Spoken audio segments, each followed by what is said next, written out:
Salut à tous, c'est Hugo de la chaîne NSS, une intro simple et efficace. Vous aimez bien les petits trucs cachés, moi aussi, il y en a toujours plein sur Premiere Pro, je vous en présente 3 nouveaux. On commence tout de suite. La première chose, c'est que, et vous l'avez probablement remarqué, quand vous allez déplacer votre tête de lecture le long de votre timeline, vous allez avoir le son de votre piste audio, des paroles, de la musique, etc., peu importe ce qu'elle contient, et parfois ça peut être un petit peu dérangeant. Pour le coup, il existe une option pour désactiver ce petit désagrément, et pour ça, vous allez aller dans Édition, ensuite dans Préférences, et dans Audio. À partir de là, vous avez une petite case qui s'appelle Lecture de l'audio lors du nettoyage. Il suffit de décocher cette petite case et vous faites OK. Et à partir de maintenant, quand vous allez déplacer votre tête de lecture le long de votre timeline, vous ne serez plus dérangé par un quelconque son non voulu. Les deux autres tips vont se passer dans le panneau projet. Alors pour le coup, je vais faire un double clic sur le panneau projet pour l'agrandir. Déjà, au moins, on y verra un petit peu mieux. Et si vous ne connaissiez pas cette option, c'est un petit bonus. Pour le coup, comme vous le voyez, juste ici, vous avez 3 options. Mode liste, mode icône et affichage forme libre. Bon, le mode liste, c'est ce qu'on a là. On a une liste, rien de plus simple. Le mode icône, comme vous le voyez, ça va être plus un rangement en mosaïque. Et le troisième, affichage forme libre, vous allez pouvoir vous-même définir où est-ce que vous voulez ranger vos éléments. Par exemple, je vais mettre l'audio d'un côté, les vidéos verticales d'un autre, et bien évidemment, comme vous le voyez, vous pouvez superposer les éléments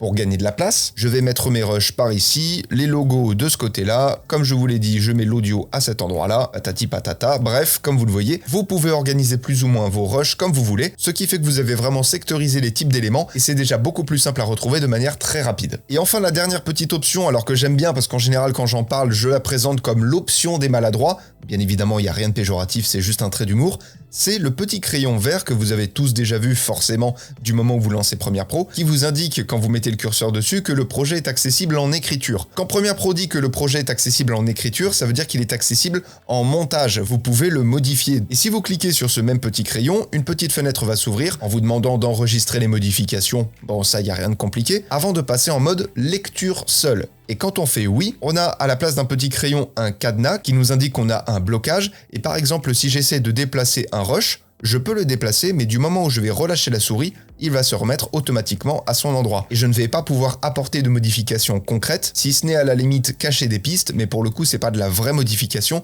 on n'influe pas directement sur un rush. Et petit point supplémentaire quand on sélectionne un élément, premièrement, dans les options d'effets, les effets sont grisés pour ne pas pouvoir les modifier. Et ensuite, comme vous le voyez, pour chaque séquence, on a un petit cadenas, puisque du moment où le projet est en lecture seule, c'est tout ce que le projet contient qui ne sera plus modifiable, le temps bien évidemment de repasser en mode écriture. Comme d'habitude, c'était 3 petits points rapides qui tiennent plus du détail que de la réelle technique, mais qui sont quand même intéressants à connaître. Encore une fois, il y en a plein sur Premiere Pro, on aura l'occasion d'en reparler, et d'ici là, apprenez, utilisez et progressez dans vos montages.